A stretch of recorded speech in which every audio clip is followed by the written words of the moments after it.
feel my biggest area of improvement been, really just getting a feel for the difference of the strength of the game, going on against, bigger guys, bigger tight ends, so really just, getting used to the strength of the game, just coming out here during the offseason. Not the offseason, but during our training, just lifting heavy, just feeling myself get stronger, really, to prepare for the season. How much different is what the Browns are having you do than what you did at Miami? Not much difference, learning both safety positions. I knew both safety positions at Miami, so it's really at the end of the day, it's all football. It's only so much stuff you can do, so just learning everything possible. Do you like the defense the way it appears it's going to be under Coach Will? Oh yeah, definitely. I feel like he put in everybody in great positions to make plays. That's something he heavy emphasized. He wants us to score touchdowns on defense. What's been the biggest thing that you've kind of taken away from this? The biggest thing you've learned just from mini camps and OTAs? Just learn the game of football. It's a whole nother level from college. You get attacked in different ways than college. From being at Miami, we've seen a lot of spread open stuff. But now coming to the NFL, it's a lot of more heavy, a lot of heavier formations. So just adjusting to that, just learning how everything really moves, within each formation. How much special teams have you gotten to know so far? I've been doing a lot of special teams.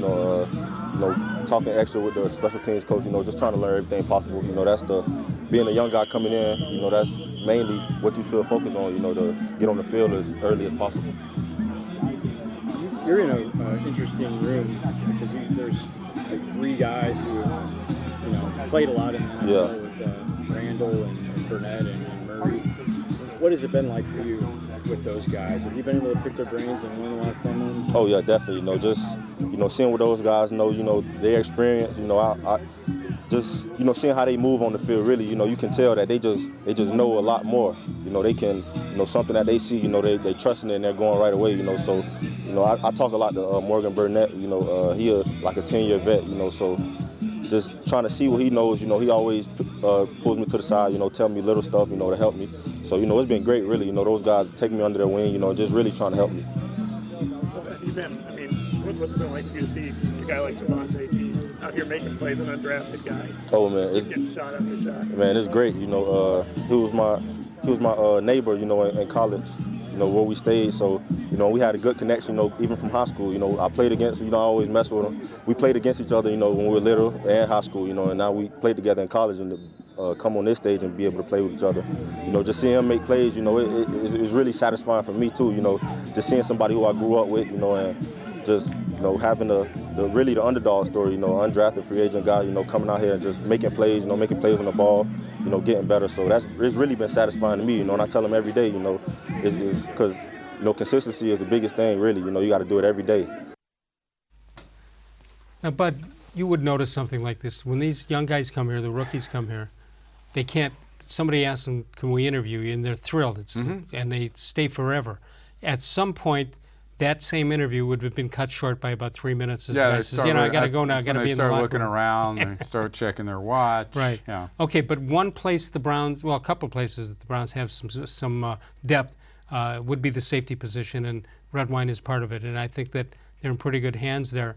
Here you see the Browns roster safety depth. You've got the Morgan-Burnett, sounds like a stock company, right? I'll trade some of my IRA today. Damarious-Randall, Eric Murray, Jermaine-Whitehead, and of course Sheldrick Redwine. You need depth there. Yeah, I still think that they're going to miss Jabril Peppers. I know it became sort of a joke that he's playing in another area Not code. his fault. It wasn't his fault. I thought he played pretty well last year, and I think they're going to miss him. I think he was a talented player. Well, not to harp on last year, what did surprise me, though, is he did catch the ball on punts, but he didn't get much yardage. Yeah, I was a little disappointed in that. I'm not sure what was going on with their special teams, whether that was a reflection of that team's or him. Right. Well, again, there's depth at that position. Where else is there depth? There's not depth at the linebacker position. No, I think that that's still a little vulnerable. I know they added some guys in the draft that they like, but they're obviously very good at corner. If those two guys can tackle and stay healthy, I think that'll be a big plus. And I think you have to look at, even though we won't see the depth for the first half of the season, if they keep Duke Johnson around, that's a pretty good running back core too. All right, let's